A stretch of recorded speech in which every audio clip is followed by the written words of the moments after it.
எல்லாரும் நிலைமை இருக்கிறீங்களோ? மூணு ஒரு நாளுக்காக என்னண்டா இன்றைக்கு நான் ஊனா படிப்பிச்சது தானே, ஊவன்னாவும் படிப்பிச்சினான் தானே. இன்றைக்கு முதல் படிச்ச ஒரு லெட்டர், ஒரு லெட்டர் முந்தி படிச்சனாங்களா, அந்த எழுத்து லானா. லானா. அப்ப பிள்ளைகளுக்கு சங்கிலி கொம்பண்டா என்ன சொல்லி கொடுங்க. சங்கிலி சங்கிலி, இது சங்கிலி, நாங்கள் கழுத்துல போடுவோம் சங்கிலி. அத மாதிரி தான் இப்படி இது வரப்போகுது என்று சொல்லி போட்டு நீங்கள் இது சங்கிலியை செயின், சங்கிலி என்ற செயின் என்ன. அப்ப இப்படித்தான் வரும். ஆனா இதுக்கு அந்த வளைவு இல்லை என்று சொல்லி கொடுத்தால் அப்ப இது Lana already we have learnt. சரியோ, ஆல்ரெடி வி ஹேவ் லேர்ன்ட். அப்ப நீங்கள் என்ன செய்யுங்கோ, இப்ப இந்த லானாவை மாதிரி தான் ஒரு எழுத்து வாட் இஸ் லெட்டர் இப்படியே வரும். ஆனா இப்படியே இப்படியே இதுல போயிட்டு கம் பேக், இப்படி ஒரு லைன் வரும். ஈஸி வேயில பிள்ளைகளுக்கு சொல்லி கொடுங்க. அப்ப இது ஏனா ஏனா என்ன ஏனா. அப்ப ஏனாவில் என்ன இருக்கு வீட்டுல நாங்க கொண்டு சாப்பிடுறோம், நாங்கள் ஒரு ஒரு கிரெயின், அது என்ன கிரெயின் தானே, சரியோ. அது என்ன சாமான், என்ன பொருள், என்ன ஒரு உணவு பண்டம், கடைகள்லையும் விற்குது வித் அட் சுகர்.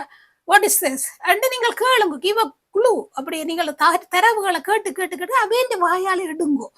அப்ப அவையல் டக்குன்னு சொல்லினோ என்ன எள்ளு என்ன எள்ளு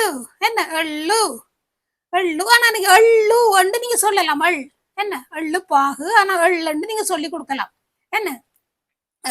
அப்ப நீங்கள் அப்ப அலையண்டா நீங்கள் எண்ணண்டா என்ன, எண்ணென்றால் இலக்கம், நம்ப என்று நீங்க சொல்லி கொடுக்கலாம். அப்ப இவ்வாறு தெரிஞ்ச எண்ணிக்கிறது கவுண்ட் என்ன, கவுண்ட் கவுண்டா எண்ணுறது எண்ணிக்கை என்ன என்று சொல்லி கொடுக்கலாம். அப்ப எள்ளு அந்த லூ படிக்காதபடி ஆனா நீங்க சொல்லி காட்டி கொடுக்கலாம். ஏதாவது ஒவ்வொரு பொருட்களை எவ்ரி டைம் காட்டி கொடுங்கோ.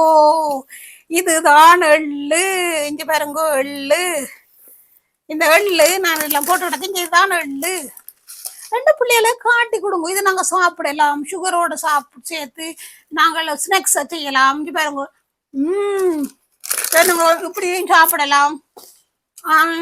நாங்கள் வறுத்தும் சாப்பிடலாம், வறுத்து சுகர் எல்லாம் போட்டு செய்யலாம்.